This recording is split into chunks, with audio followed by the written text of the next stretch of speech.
The grand lecture hall at Harvard University buzzed with excitement.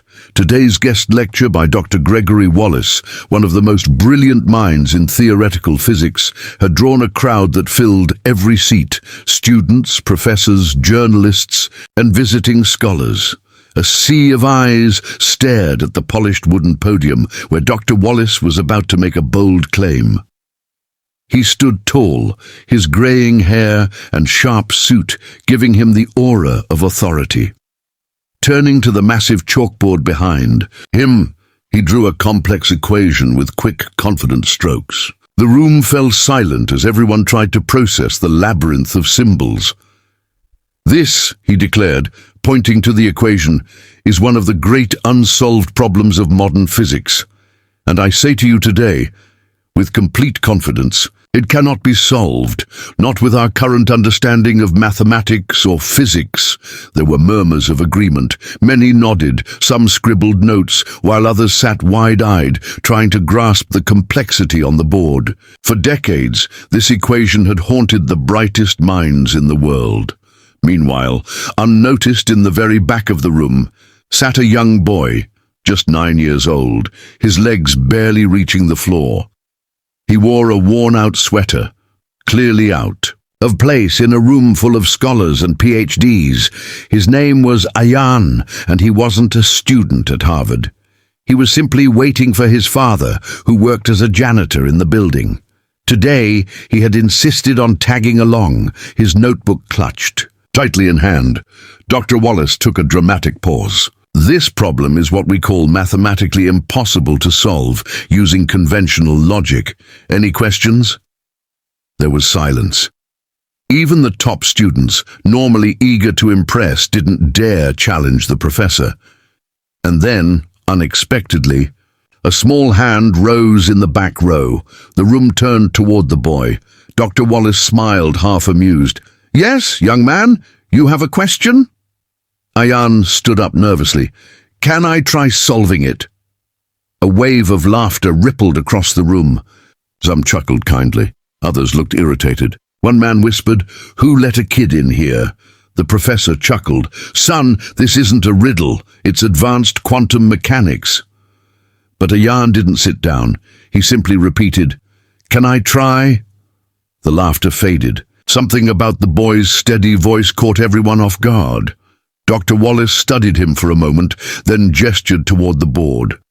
"All right," he said, humoring him. "Let's see what you've got." Ayan stepped forward, the room, watching in stunned silence.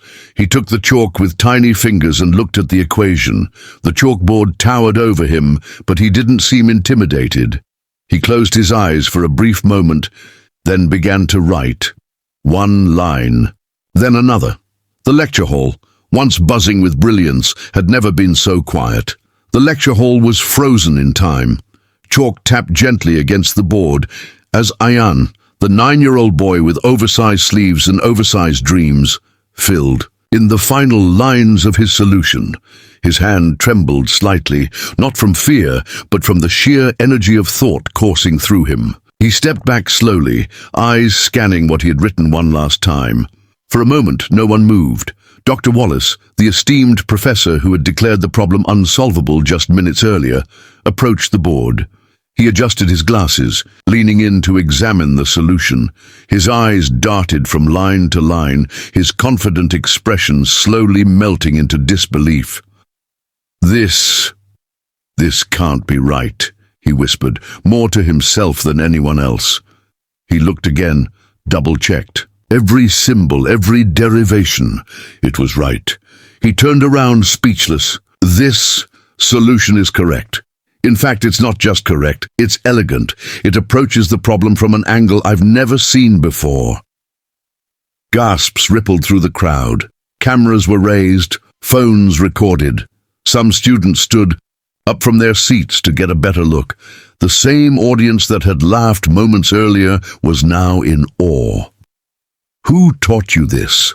Dr. Wallace asked, his voice filled with a mixture of amazement and humility. "My father," Ayan replied, softly. "He said I should always look at problems differently. He couldn't finish school, but he loves numbers.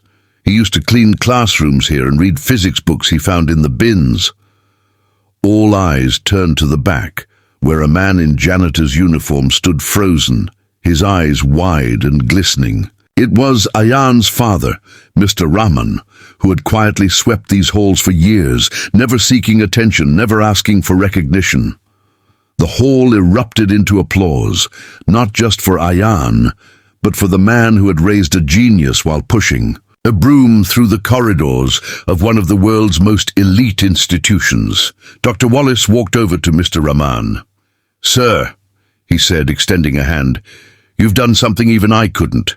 You nurtured a mind that sees beyond boundaries." Tears welled in Mr. Rahman's eyes. "I just gave him love and a little chalk." Within days, Ayan's story went viral. News headlines read, "Harvard's youngest mind solves the impossible." Interviews flooded in. Scientific journals wanted to speak to him. Universities offered scholarships. But Ayan remained grounded, always saying, "My father is my greatest teacher." The equation once thought to be impossible had been cracked, not by a tenured professor, but by a child who had no seat in the classroom, only a heart full of wonder and a mind unclouded by limits. And so, in a hall built for the world's most brilliant, it was a boy from the shadows and his humble father who lit it up with the brightest light of all.